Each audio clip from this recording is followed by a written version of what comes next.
খেতাম এনে এত সুন্দর কন্যা রে আমার কাছে। সুন্দর কমলা হায় হায় এত সুন্দর কমলা রে তোর শিবা দেখি খালি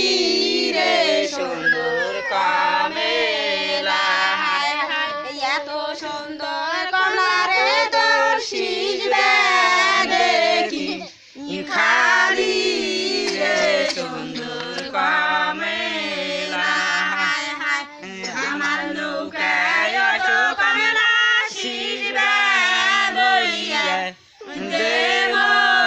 রে সুন্দর কমলা হায় হায় আমার নৌকায় ওঠো কমলা শিবা বইয়া দেব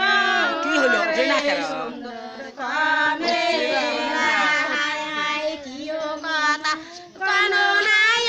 মুখে আসলে বাড়ি রে সুন্দর কমলা হায় হায় কিও কথা কানো নাই মুখে আসলে বাড়ি রে সুন্দর কমলা হায় হায় নতুন তাই করে তাহলে গাভী করার গাছ পাতার মধ্যে গাভী